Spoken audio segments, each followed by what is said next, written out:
All right, friends, welcome. Oh, Bante Sudaso is still suffering from jet lag and is not feeling very energetic, and Ayasoma is still not back from Italy, so you're stuck with me. Welcome, Suzanne, Mary, Kumu, John, Joseph, Priyani.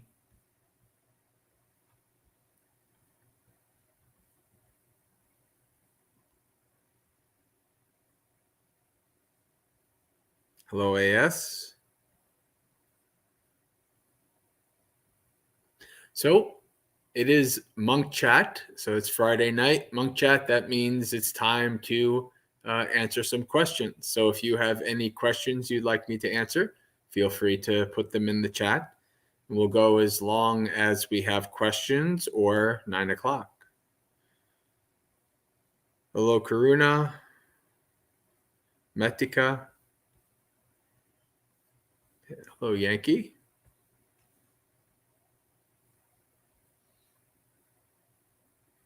Louisa, well, I guess this is kind of a question. Will there be a New Year's Eve celebration at the monastery this year? We don't even know if there'll be New Year's Eve. How do you know there's New Year's Eve? True. The world might end before then. Yeah. I don't know. Do they do a meditate till 12 thing here? The last 2 years, there's been something. All right. Hello, Jayantha.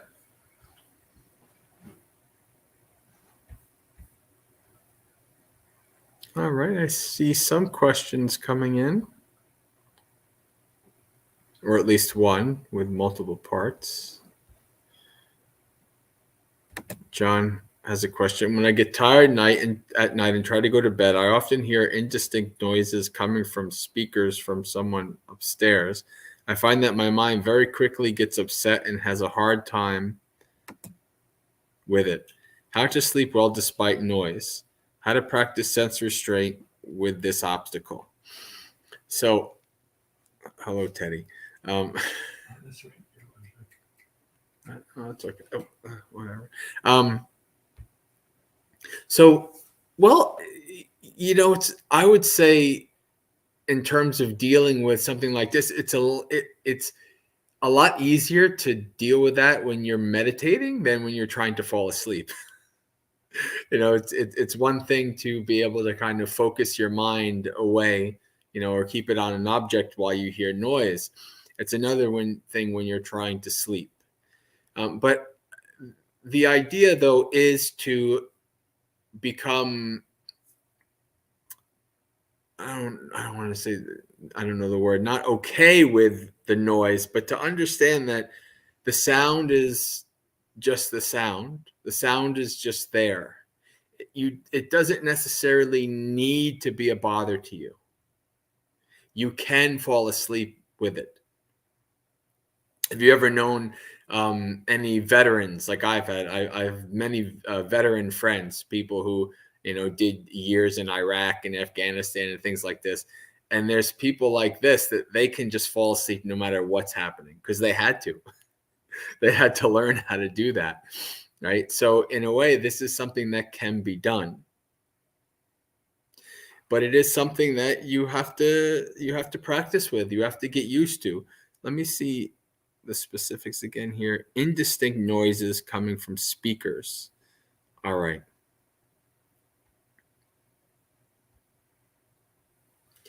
What I would suggest is when you're trying to sleep, practice metta. Focus on, giving out vibes or feelings and of goodwill for all beings, especially the people with the speakers. I wouldn't suggest following your breath because I don't want you to train yourself to mean following your breath equals sleep. The mind already has that problem to begin with. But practice lots of metta. That should usually be able to at least calm yourself, give yourself a focus to take your mind away from that noise and maybe you're able to fall asleep with metta.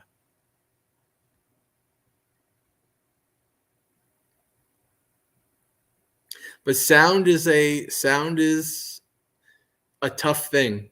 I remember years ago when I first was getting into Ajahn Chah, and there's the story of a sound being an issue to one of the monks, and they went to Ajahn Chah, and Ajahn Chah said, "Is the sound bothering you, or are you bothering the sound?" And for a bunch of years, I was like, that's kind of like a Zen koan. I don't know. Ajahn Chah is like a Theravada monk. What is he giving Zen koans for? And I remember one of my retreats at Bhavana Society when I was a layperson. This is now probably 12, 13 years ago,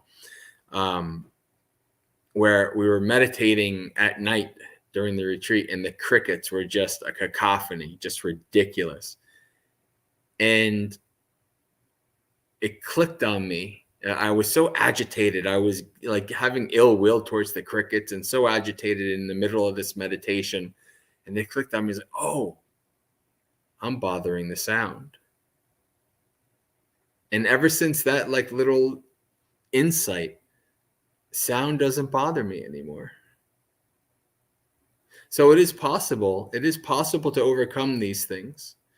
Just take some practice. So try some metta when you go to bed. Focus on giving out waves of goodwill towards all beings. Hello, P. Lee, Dharma learner, Chanja Sikar.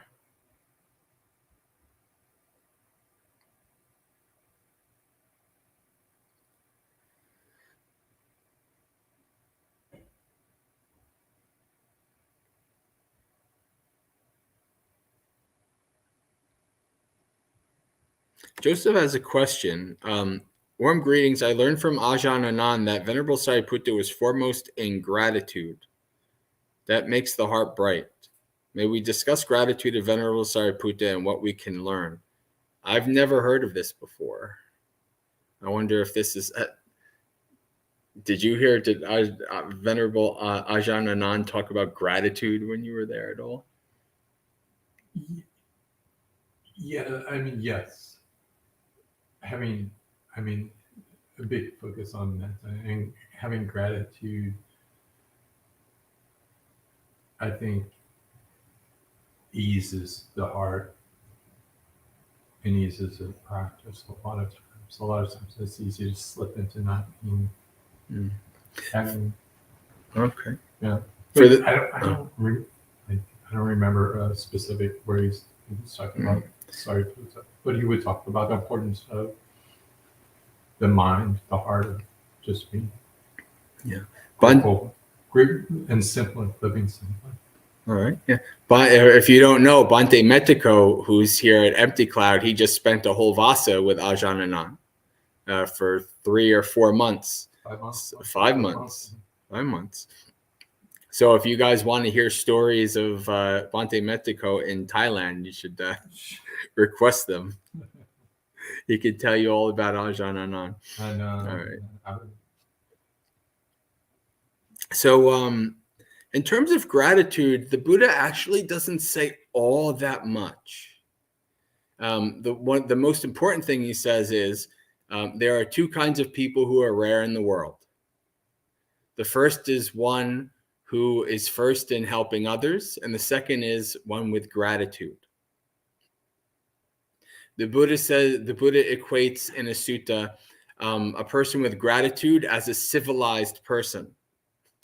A person who is ungrateful is an uncivilized person.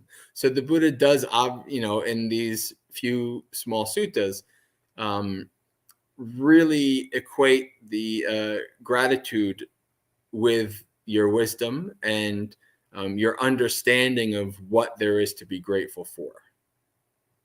So I think it's a very important thing to do, to reflect on what you're grateful for.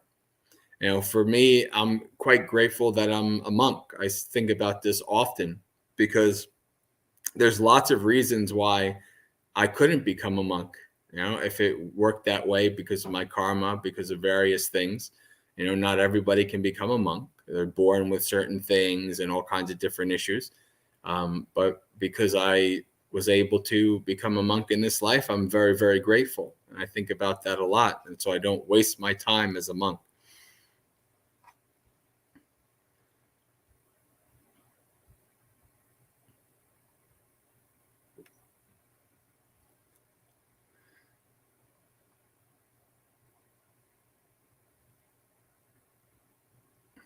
Kumu.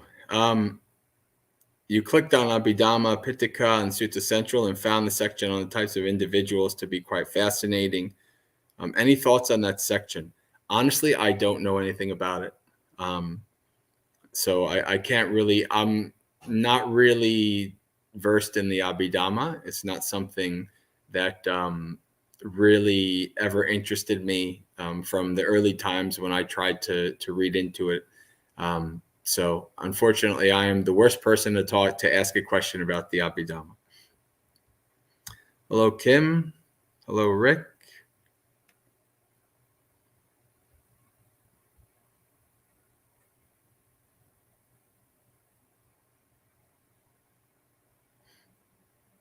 All right. Tan Nick says, for meditation, must we always sit straight, or is it okay to lean back on a wall? So even if you're leaning on a wall, you should have your posture straight. So if you have a chair or if you're leaning against the wall, you shouldn't be like this. Right? What you want to be able to do, if you need to lean against something, that's okay. That's no problem. But you don't want to put all your weight, just a little bit, because what you want to have your posture in such a way that when you're breathing in and out, there's no obstructions. If you're kind of bent over, hunched over, all these kind of things, then your breathing becomes harder.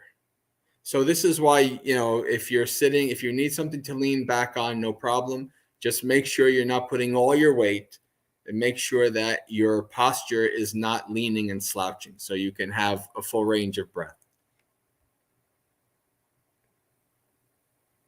Just lower back support is fine? Sure. Yeah, I think that would definitely be better than slouching against the whole back, whole support in the back.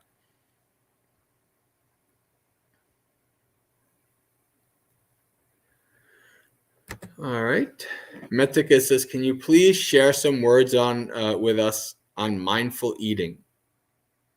Well, as some of you know, as somebody who has had lifelong food issues and at one point was almost 400 pounds, I have practiced lots of mindful eating in my Buddhist days. And mindfulness of eating is very important for a variety of different reasons. It's a very important practice, not just to do with food. Right? When we are practicing satipatthana, the foundations of mindfulness, all of our activities, we're practicing developing mindfulness with them and using mindfulness to understand them more deeply. So mindfulness of eating is no different in this regard. When we're practicing mindfulness, when we're trying to investigate something with mindfulness, what we're trying to do is take ourselves off autopilot. Normally, we just go on. We just act on autopilot. We just act without much mindfulness, without much thinking. And so you can see this when what we normally eat. We want to eat with our phone, or eat in front of the TV, or if we don't have the phone, before the phone. I'm old enough to remember no cell phones. So before the phone, people ate with the newspaper. Or when I was a kid, I ate with the cereal box because they had all kinds of games and mazes on the cereal box, right? So we like to distract ourselves. We like to do something while we're eating. And so when we want to practice mindfulness of eating, that's the first kind of attitude to have is when I'm eating, that's all I'm doing. nothing else. I'm going to be here.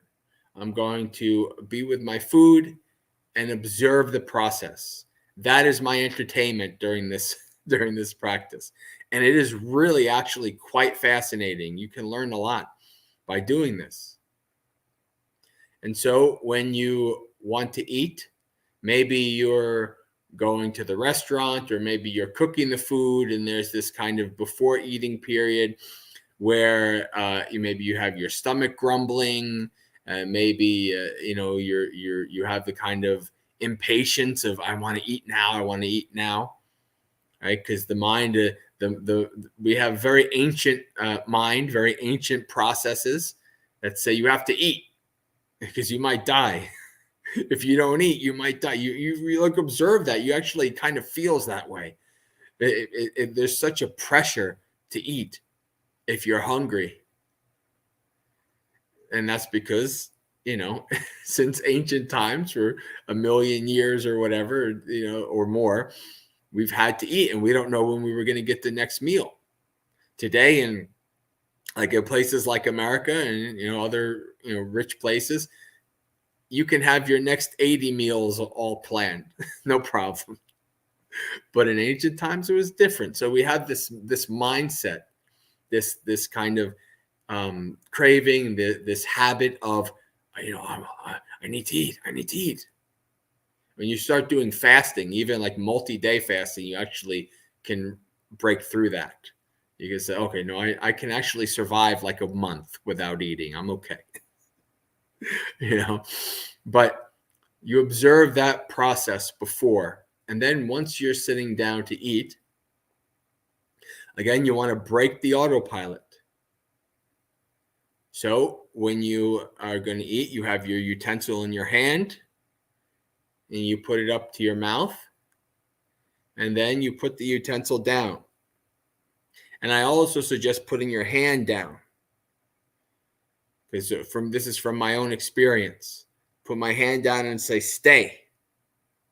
And the reason I say that is because the minute you start starting to chew, and the split second you lose your mindfulness, which will happen, without thought, the hand goes right for the utensil and there's another scoop ready to go, just like in an assembly line. That's how you eat.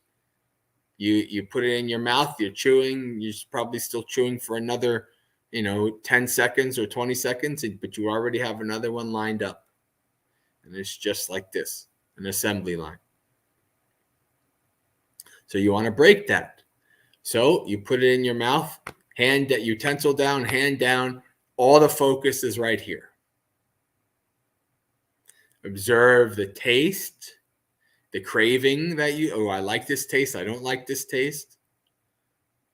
You observe the different teeth doing their job, masticating the food, teeth for tearing, teeth for crunching, all these. Observing that whole process. Observing Bhante Silananda is one of my favorite monks, who he lived at Bhavanan Society for 12, 13 years. And he was the one who led most of my retreats that I went when I went there. But he would always say, observe how solidity turns into liquidity. And that's exactly what happens, right? You're mashing your food into this mush. The taste goes away. You observe how the taste goes away. You want to swallow it down because you want the next taste. Because it's not even just about the food, it's about the taste. And the taste, for a split second, tastes really good, but then it goes away. And we want the next taste again, because that's the pleasant feeling. And so once we observe that, you can observe the food channeling. The tongue is like a conductor, an orchestra conductor, moving food around to different teeth, doing this, funneling it down, and you swallow, and then pick up the utensil and do it over again. And you practice just like this. It's also not a bad idea. You can look up the meal chant, the chant that monks do before the meal, where we reflect on, I eat only for this body's health. right? Not for beauty, not for adornment, not for pleasure, etc. To develop that mindset of why you're eating, right? And so that's some of the basics for mindfulness of eating. Hello, Margaret.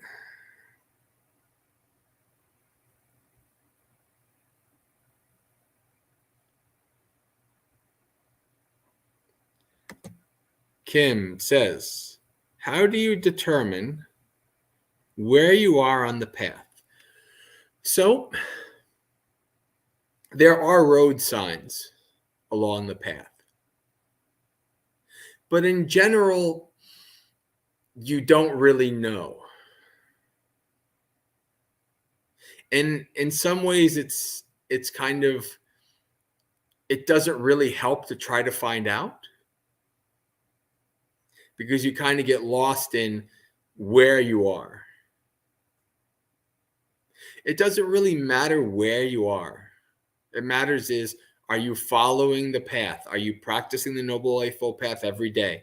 Are you developing your wisdom and insight? That's the most important thing. Right? The Buddhist definition for nibbana is the abandoning of greed, hatred, and delusion.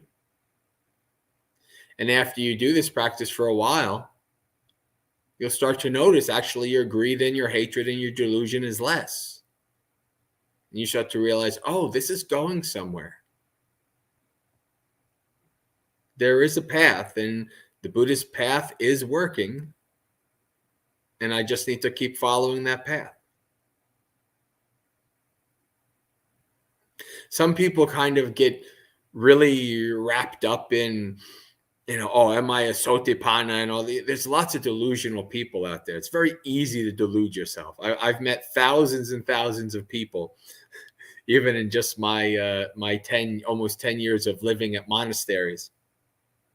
And it's very easy to delude yourself. I'm a stream mentor. Oh, I can get into fourth jhana. And I like to say, you're not a stream mentor, and you're definitely not fourth jhana. But this is, it's something, it's a trap that people can fall in. So you observe, is my greed, hatred, and delusion lessening? Am I acting more wise in my reactions to what's arising, and also how I choose to act? These are the kind of signs you observe, you watch. As long as your greed, hatred, and delusion are lessening, you're on the right path. Just keep going.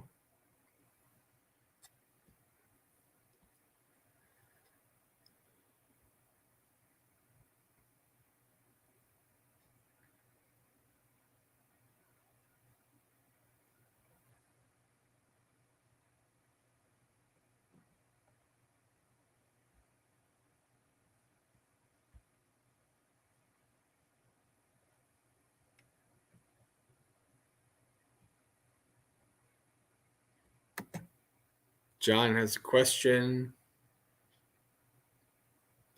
What are the skills someone should learn from the point of view of the Dhamma with regard to heading out in the world as an independent person? What real-world Dhamma understanding would be useful?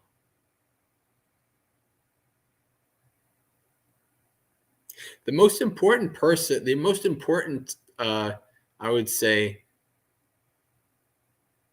wisdom or insight of following the path is recognizing and understanding how much you cause your own suffering. You're going through life with certain expectations of how life should be, how the universe should be. Things should be a certain way. They shouldn't be that way. We suffer when it doesn't turn out the way that we think it should be. All of these things, these extra things that we're adding to existence, to the world, are like minefields that we plant that will eventually blow up into causing us suffering.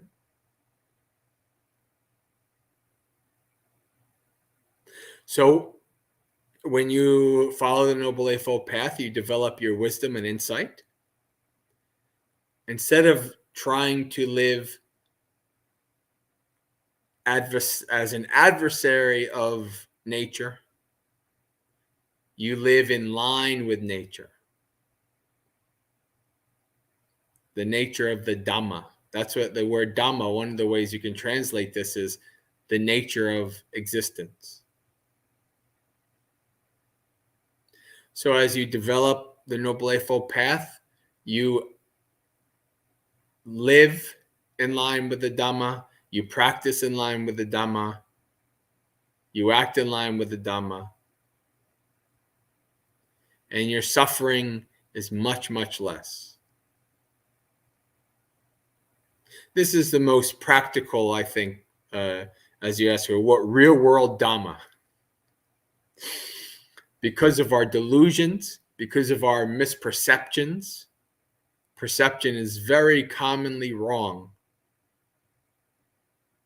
Because of all these things, we act in ways that cause us suffering. Seeing things as they are, acting in accordance with the nature of existence, this is what lessens our suffering. This is how we are able to live with peace and equanimity and much less suffering.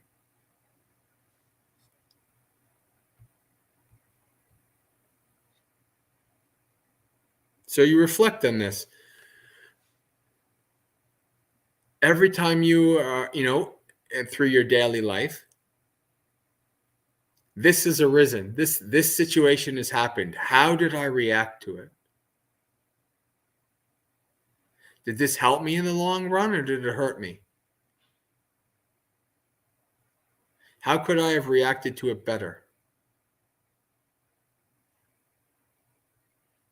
And this mindfulness allows you to adjust your actions in ways that cause you less suffering.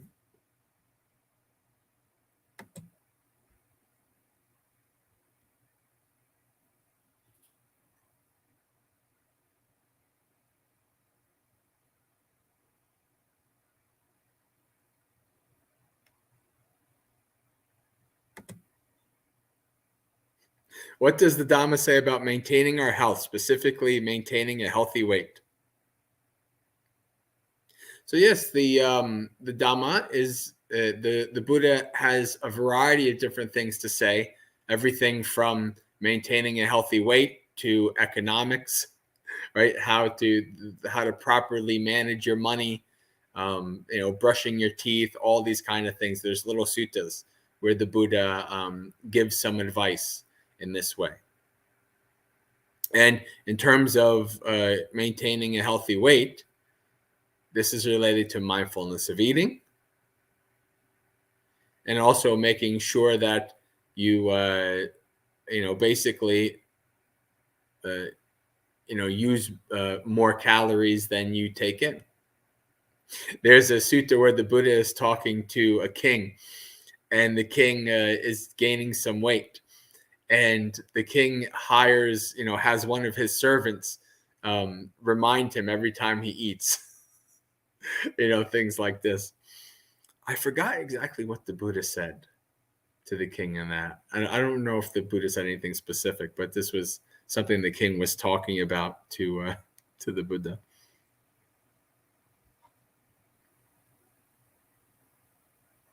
But in terms of more practical terms,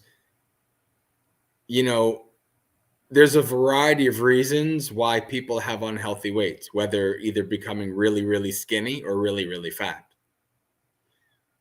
If food is an issue, the types of foods, processed foods, not processed foods. Also, mental health is an issue, depression or these various things. There's so many different variables that come into line as to, maintaining a healthy weight. I think he asked the child to repeat the meal contemplation, to memorize it and like repeat it to the king every time he eats. Oh, I think. It's been quite a while since I read that sutta, so I don't remember. Hello, Norma, Bhumika, Meredith.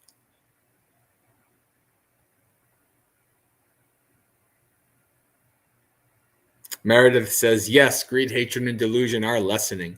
Sadhu, very good. Very good. Sister Sunny Free Spirit, hello. Tanik.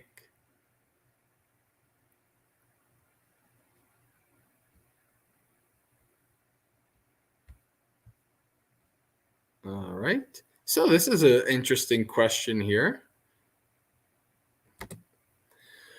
Tanik, how not to react to harsh speech? It is really impossible to me. So the Buddha does two things simultaneously with his practitioners. He recognizes that speech can be hurtful. So he encourages us to be mindful in our speech, but he also trains us in patient endurance and such things that words basically mean nothing. Right? So we do recognize that they can be hurtful, but as a practitioner, you want to train yourself that anybody could say anything to you, and that's okay. You recognize the more wise understanding of this is somebody says something harsh to you. Okay, well, there's a variety of reasons why that happened, right? Everything, there's causes and conditions for this to arise. Even if you did nothing wrong, even if it's just somebody, you have a road rage or whatever, somebody, I remember one time where I let somebody in traffic, and he went to raise his hand, and I thought he was going to wave to me, thank you, but he gave me the middle finger instead. And I thought to myself, who raised this person? What is this? What did I do? I didn't do anything. I actually did a good thing and let him in. But there are mind states, and there are people infested with these mind states that even no matter how good it is, that's worse. So they want to react in more negative ways towards that, a kind of aversive, nihilistic reaction to these things. So even if you're trying to be very skillful, very mindful, very good, one of the problems we think all these things have to do with us. Most of the time, it has nothing to do with us. How somebody speaks, how somebody acts, how somebody reacts. So when you recognize that, the power of that harsh speech doesn't hold anything against you. Ajahn Chah has a great story of a simile, and the simile goes, he's talking about a person, and this person is walking to work every day, and the last week he's come across this person who says all kinds of bad things towards him, and and curses him out and this things. And he gets really agitated by this person. He changes how he walks. He doesn't want to, deal with this person. He gets really agitated. It ruins his whole day that he gets to he has to deal with this person harassing him as he's walking down the street. And then Ajahn Chah says, and then one day, one of the other coworkers says, oh yeah, that's this person. He's mentally ill. He does that to everybody. And then all of a sudden, what's this? Okay. Right, all of a sudden, all that agitation, everything that this person does, it goes away because you realize it's not about you. That person is suffering. That person has, all kinds of various issues. And so when you don't take it so personally, somebody says something, it's okay. Words are wind. Doesn't bother me. In the Kakachupama Sutta, the simile of the saw, it starts out with, this is very, very famous simile. It starts out with Bhante,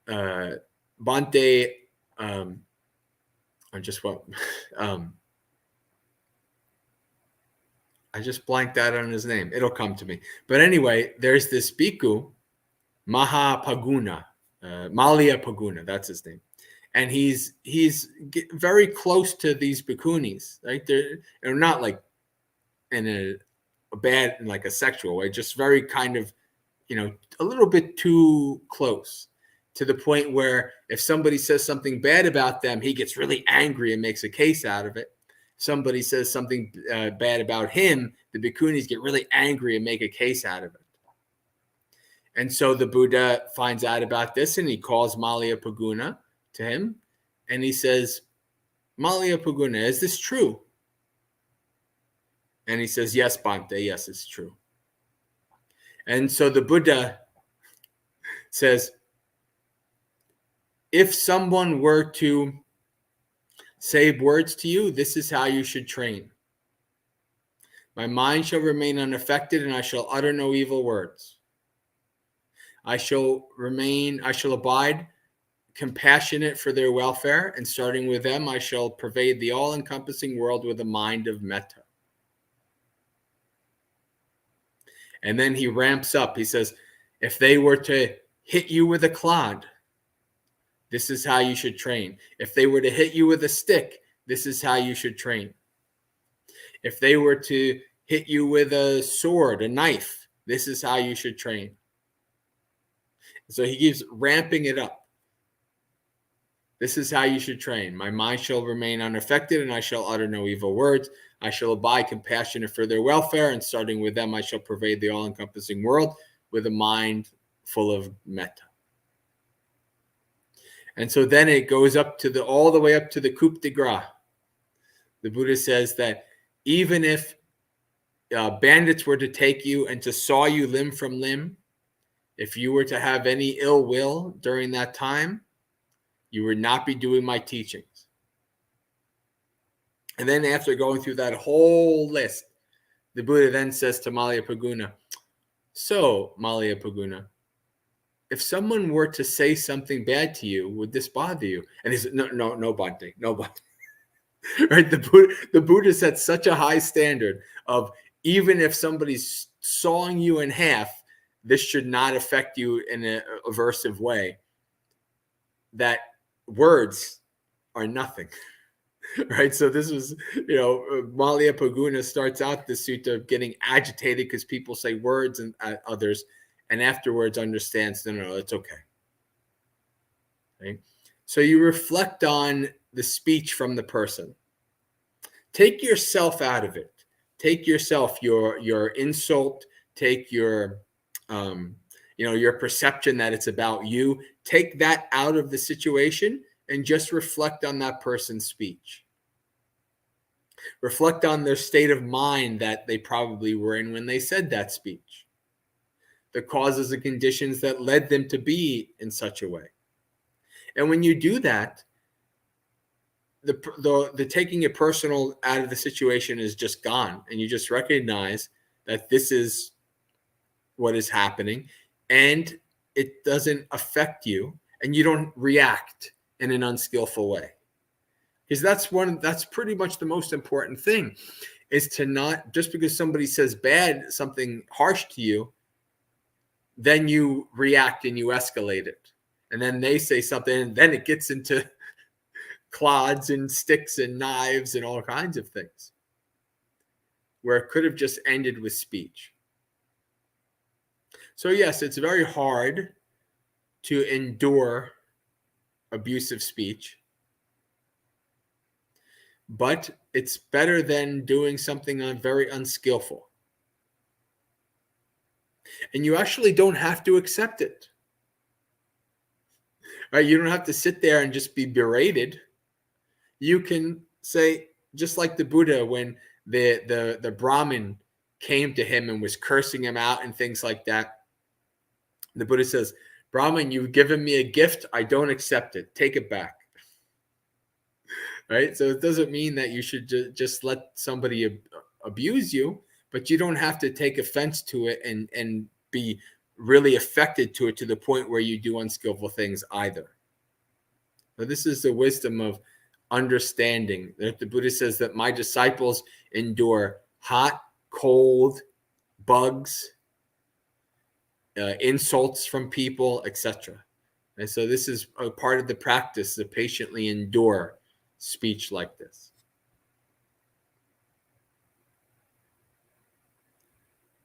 Oh, that's Cindy. Oh, Cindy. Aloha. You must be in Hawaii. All right. Hello, Elda. Well, we have 43 people on, but the chat is quite empty. That's interesting. We have plenty of time. If you have any questions about Buddhism, any questions about meditation, any questions about monastics, bhikkhus and bhikkhunis, all of these topics are fair game.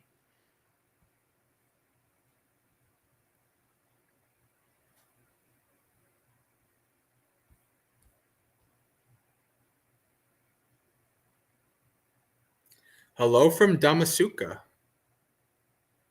So Bhante Vimalaramsi's place, huh? Welcome.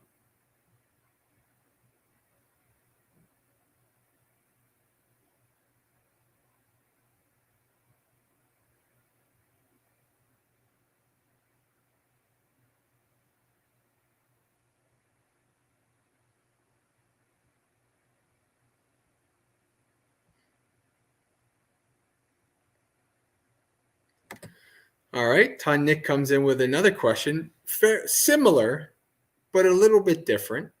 How not to judge other people's unwholesome acts as I learn more about the Dhamma. So one of the first things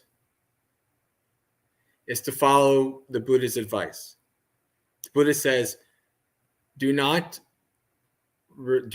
focus on what others have done and not done. Focus on what you have done and not done. The minute you start judging other people, you reflect, oh, am I any better? Right? Do I not do this as well?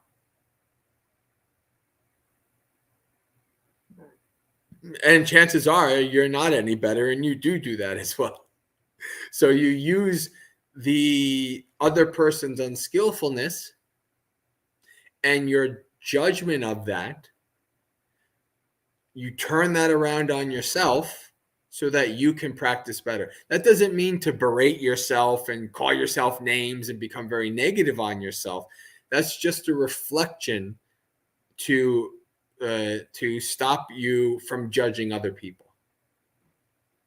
This is one of the things that is that fades away the more insightful you get, the deeper you get in your practice. This judgment, harsh judgment of yourself and harsh judgment of others, that fades away. You still have to judge sometimes. I judge. Oh, I'm practicing not enough, or I'm practicing too much, and maybe I need to take a break or not do it as do it in a more skillful way that's not so harmful to me. These kind of things. You do have to. You do have to have a critic in you. You do have to be able to criticize yourself, but you do it in a balanced and wise way. Now, of course, I didn't start out that way. This is after, how long I've been practicing is 19 years of meditation and, 16 years of being a Buddhist. I'm able to do it in a balanced way. But for the first many years, I wasn't able to. But you have to learn these things. This is part of what you learn on the path. You have to figure it out from your own stupidity. That's how I got the little bit of wisdom and insight that I have from learning from my own stupidity and observing things as they are.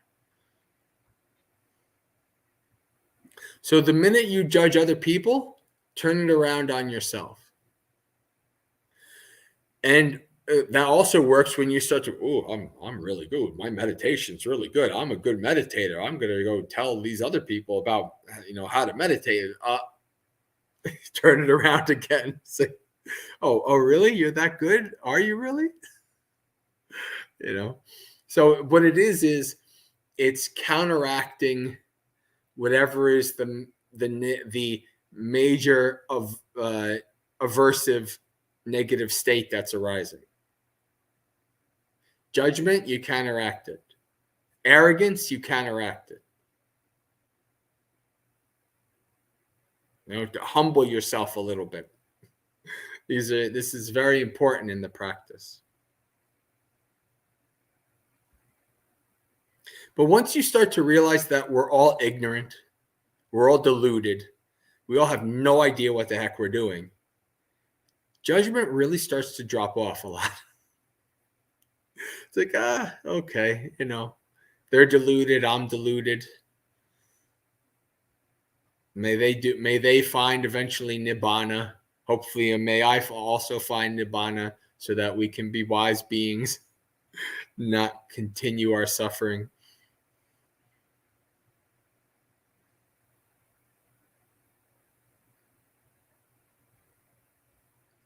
My practice is getting stronger and I'm so happy. That's good.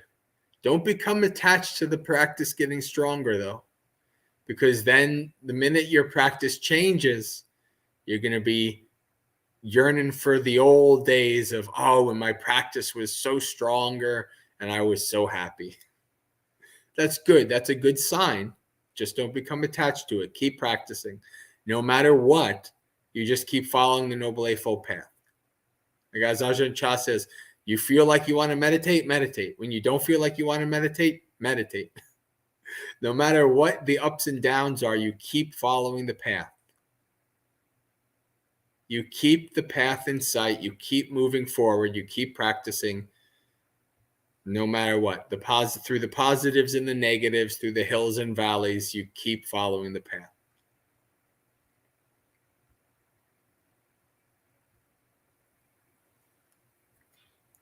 Yeah, Meredith, that's a very famous sutta. If you want to, you can Google it. The Buddha returns the gift. You can find the sutta where the Buddha, I didn't really go into detail of it to save time, but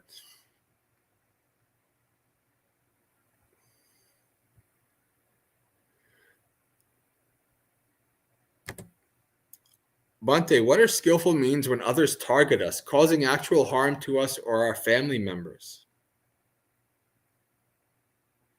So this is not an easy thing. When other people harm you, and like actual physical harm or actual putting yourself, for your loved ones in danger, these kind of things, this is not an easy thing to deal with. But it's not too dissimilar to even if somebody is being verbally or mentally or emotionally abusive to you, right? It's about setting your boundaries, doing what you can to protect yourself, right? Keeping away from such people. If you need to get, law enforcement involved, the courts involved, whatever you need to do, to ensure the, the safety, especially when it comes to like family members. If it's just me, I'd probably risk a lot more on reacting in a very pure Dhamma way than if I had to worry about kids and spouse and things like that. It's I would be able to take more risks just on my own because it's just my own life I'm dealing with. But this is not something that the average person who has family and stuff can do. Right? They have practical real world concerns that they have to deal with. So a large part of your response is done in a practical real world way. However, what doesn't change is you want to decide and reflect on the actions, and then do the actions all with mindfulness, all with the reflection of, is this beneficial to myself and harmful, or harmful, before, during, and after. So you're doing the whole response in mindful and skillful ways. And then how it turns out is how it turns out. And you adjust as you need to.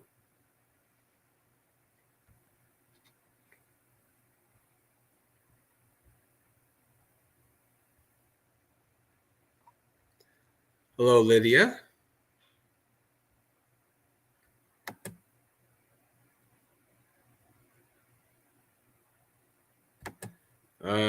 Joseph says, Joseph, you've been part of my community for a while. I'm surprised you don't know who my preceptor is. My preceptor is Bhante Gunaratana, Bhante G, Bhavana Society. That's where I lived for 5.5 years, and that's where 3 years prior to that, I was going there as a layperson for retreats and to spend time with the Bhantes there and other Kalyanamitas. But yeah, that's Bhante G is my preceptor. And what are some things I appreciate most about him? Probably the thing I appreciate the most is that he's really focused on the suttas. And because that's kind of was my inclination, I don't even necessarily know why, probably maybe from past life, I don't know. But I felt very blessed that, somebody who shared the Dhamma in the way that I am most inclined to, lived only 5 hours away from me. So that was, and I think that's really needed because, well, now there's a bit more monks that do it, that are early Buddhist texts, sutta based. Empty Cloud here is that, Bhante Sujato and Ajahn Brahmali and Bhante Anali. It's a bit more populated these days, but Bhante G has been that way for many, many decades, going back even to the 60s and things like that. So I appreciate that about Bhante G. I also appreciate, to a certain extent, although it's caused me and many others lots of suffering, Bhante has almost a childlike naivete of the goodness of people. And that's kind of, it's hard for somebody who's lived most of their life out in the world to have that, because you've seen, both the goodness and evilness of people. But I think that's a good quality. It's a good metta quality.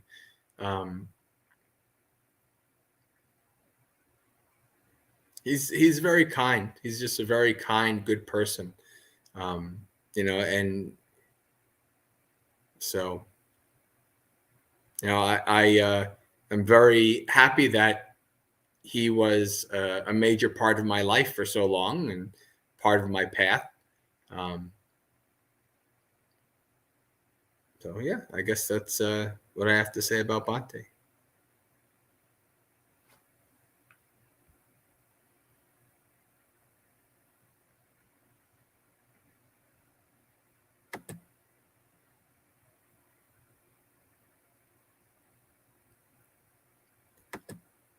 I heard you speak about your guided meditation session. Where can one listen to your guided meditation?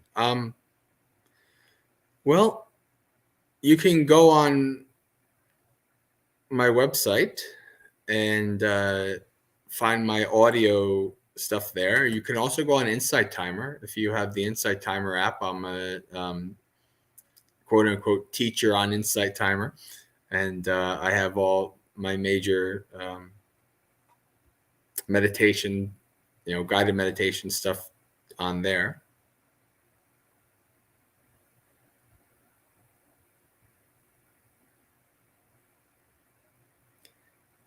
Sister Sunny says, I very much appreciate Bhante G's book, Mindfulness in Plain English. Yeah, that's the book. That's very, very, very famous book. People, even in Mahayana and different traditions, even use that book for classes and things like that.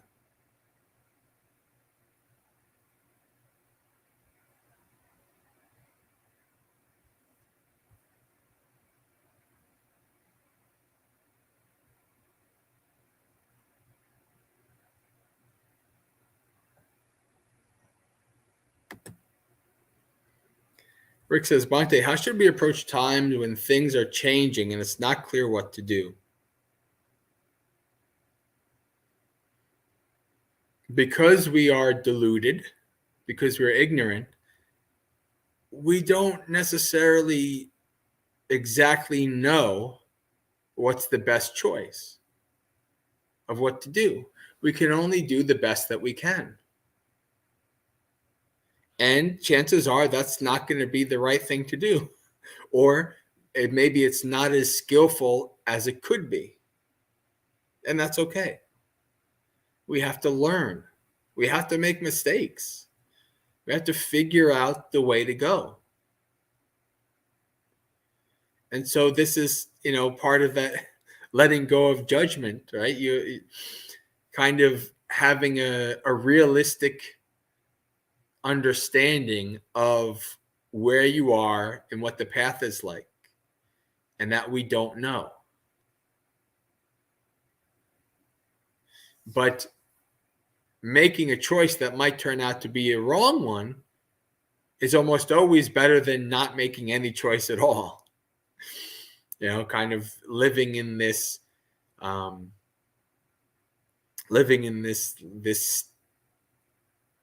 state of uncertainty and not wanting to choose for lack of making the wrong choice. The Buddha is quite clear of how one grows in the Dhamma. You make a mistake, you acknowledge your transgression. The Buddha calls you a fool because you are one. And then you make amends for your transgression, and then you seek future restraint. And the Buddha says this is how one grows in the Dhamma. So you make a mistake, you acknowledge it, you make amends, you try to do better next time. So that's all one can do. What is the best decision I can make with my wisdom and insight and my mindfulness right now? And it's not going to be a perfect decision. And that's okay. I mean, heck, even the Buddha, made some mistakes. Right? The Buddha taught the monks about mindfulness of death. And he went into seclusion, and they all, most of them ended up killing themselves. And he came out and he's like, oh. Now, obviously, somebody might say that's not a mistake. That's just really their karma or their actions, which is probably true as well. But in modern days, we think of the Buddha as some kind of omniscient being, which obviously he says that he wasn't. So, a lot of things are out of our control. So we could just make the best decision with the best information that we have. We don't have full information, or we don't know if our perception of what we're, trying to understand is even remotely true. We can't necessarily see too far ahead in the future to know the second and third order and the fourth order consequences of our actions. But we could just do the best that we can.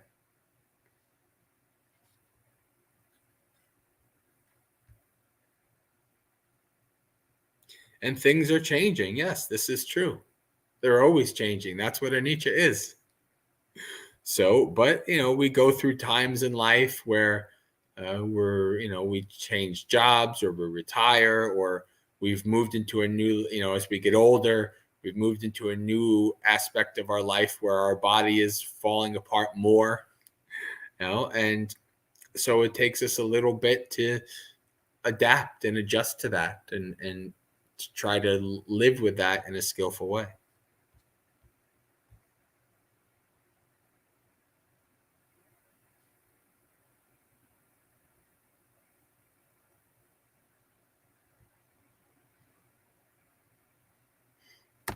Is Buddhism unfalsifiable like other religions?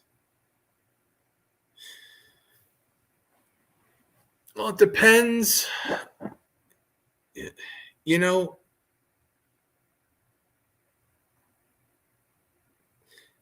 Obviously, the metaphysical aspects of Buddhism, you could probably say, are unfalsifiable.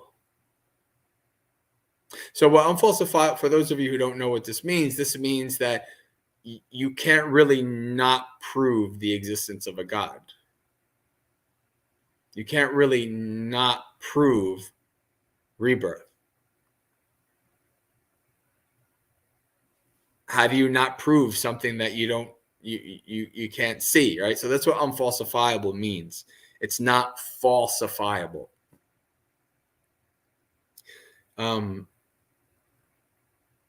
So in terms of the rebirth and things like that, the different realms, yeah, that's probably unfalsifiable. However, the path, the insight into your mind, all of these things, you can see, is this true or false? You can follow, you can put the path into practice, develop it, and you can see, well, was the Buddha right or wrong? And for me personally, the Buddha is spot on every time. I didn't start out that way, obviously. I didn't start out, that I was going to be a monk. That was never in my plans. It was never in my life plans that I was going to become a monk. Right? But the Buddhist teachings were 100% right. Every time I put them to the test, every time I observed my own mind, the Buddha was right. So, if it was false, I wouldn't be a Buddhist monk. So you put that to the test.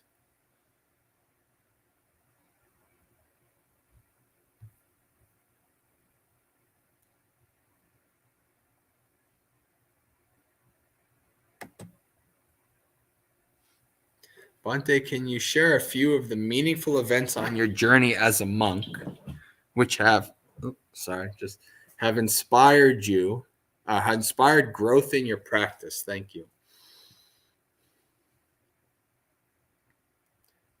As a monk.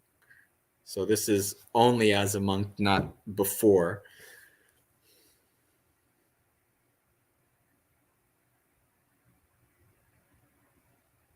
So I think probably the period that was, as a monk, that was the most profound and kind of insightful for me was the 3 months that I spent a couple of years ago when I did the Vasa at Aranya Bodhi Hermitage in California, where I spent the 3 months in the tent. It was a very kind of, powerful and profound time for me, kind of changing. I was, just in early into my nomad years, after leaving Bhavana, and kind of had a lot of baggage to get over and a lot of things to work through. And that period, which was actually quite hard, but I really, like, physically hard. But I actually tend to thrive when things are hardest. When things become too easy, I tend to languish for some reason. That's just what I've noticed in myself, even before I was a Buddhist practitioner. so yeah, that kind of just living in the tent for 3 months, living kind of becoming in tune with the nature around me. I did this. I think that's probably where I really started to understand the nature, like living in line with nature, as in living in line with the Dhamma. You know, spending a lot of time by myself, a lot of time in reflection, contemplation, practice. So that was quite profound. And I think just honestly becoming a monk in general was just, it was so dead set. I was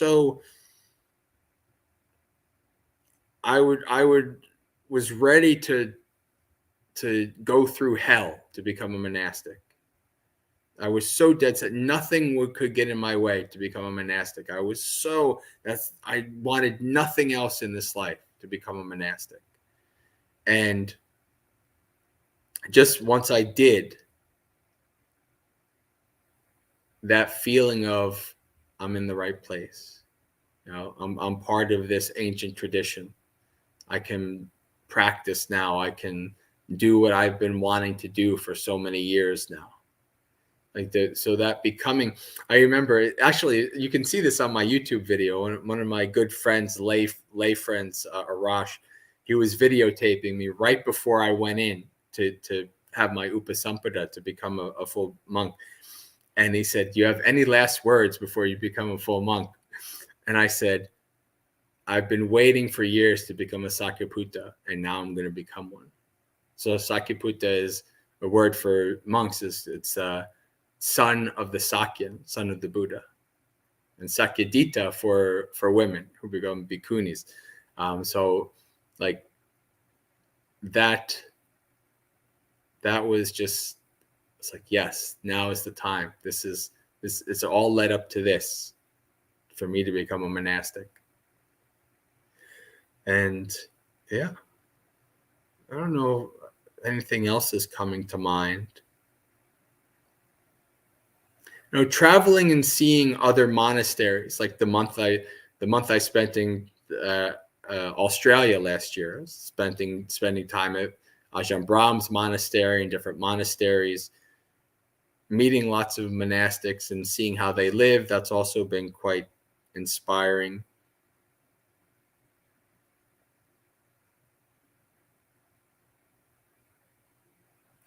And I guess another thing that comes to mind is when I realized that actually I can't become awakened on my own.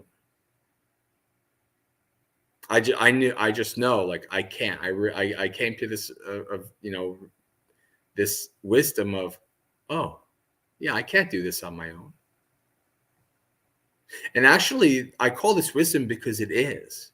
Like, the Buddha says this straight up. Like, this reason why the Buddha set up the Sangha, the community. Right? The Buddha says that one who has good kalyanamitta, good virtuous friends who encourage you on the path, is expected to follow the Noble Eightfold Path. So that was the kind of thing where I realized. Before that, I was like, I'm a monk, I'm going to become awakened. The Buddha says, be an island unto yourself and all these things. And I was like, oh, no. The Buddha set up the Sangha so that we support each other, that we have each other's backs, that we push each other towards the goal. Because you can't do it by yourself. Maybe by the time you become like a Sotapanna or something like that, where you're already Arya Sangha, then maybe you don't need Kalyanamitta as much. But until then, you definitely need to be around a good group of monastics who support you and push you and call you out on your BS, things like that. And skillful in good ways, like a brotherhood. That's something that's really important. And that's something that I hope to build in my own monastery one day, so that, I already know one of my policies is going to be, if, with any monks that I ordain, is going to be, if you're about to, if you're struggling or you're about to break a major rule, I don't care if it's 2:00 in the morning, come knock on my door and we'll work through this together. Right? Like, that's something I kind of wish I've had. It's like me realizing what I don't have has helped me to recognize what I want to give to others. But I also need that myself. I'm not awakened. So I need it myself. So being able to visit different places and actually meet monks and who I can, maybe I can't talk to them in person, but I can, thankfully it's the modern era, so I can email them and, if I have struggles and things like that. And so that's been very beneficial. All right.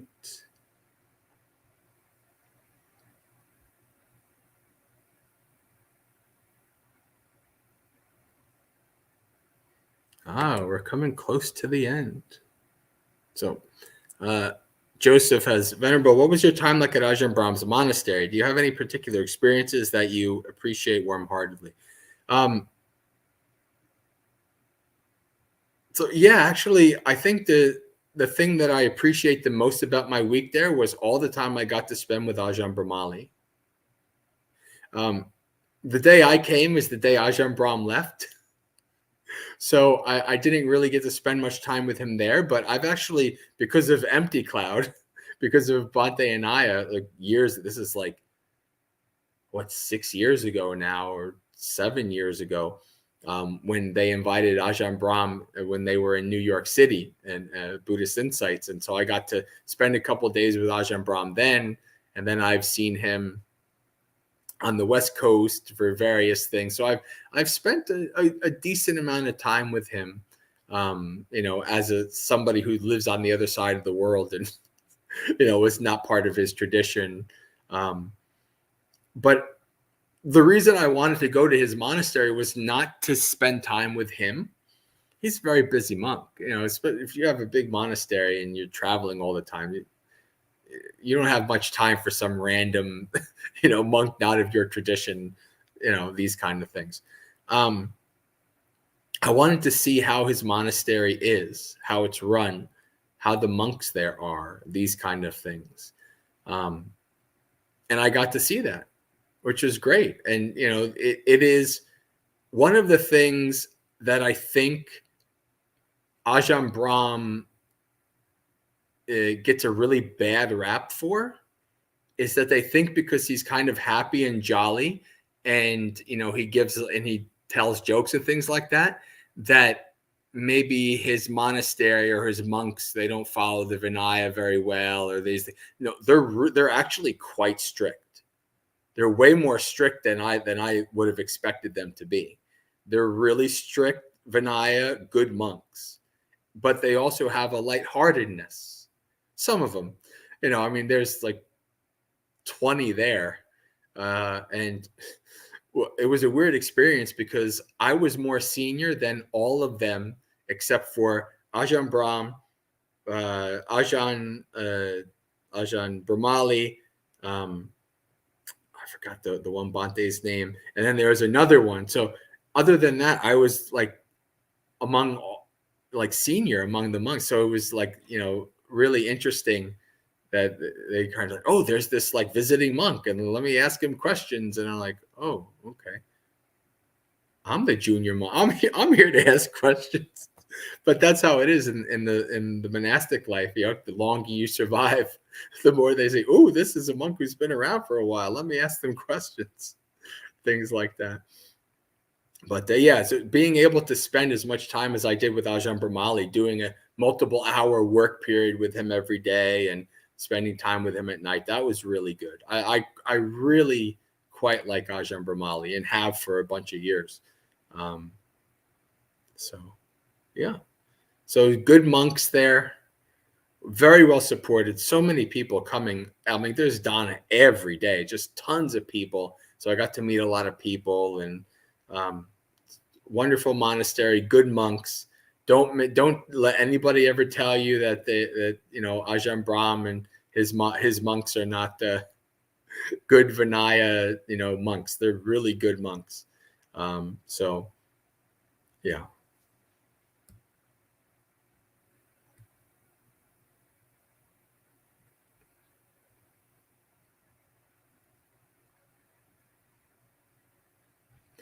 All right. Well, I don't see any questions, and we are pretty close to the end. So maybe we can call it a night. I'll do this. I'll wait about a minute, and if no questions come up, then we'll call it a night.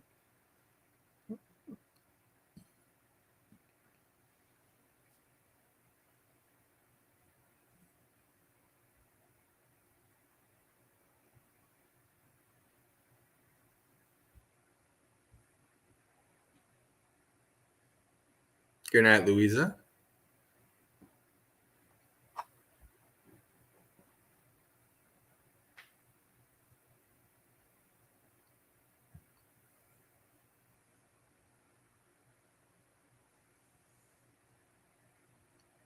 All right, friends. Well, Suki Hotu, may you be well and at ease, practice well and be well, and we'll see you again for another live stream.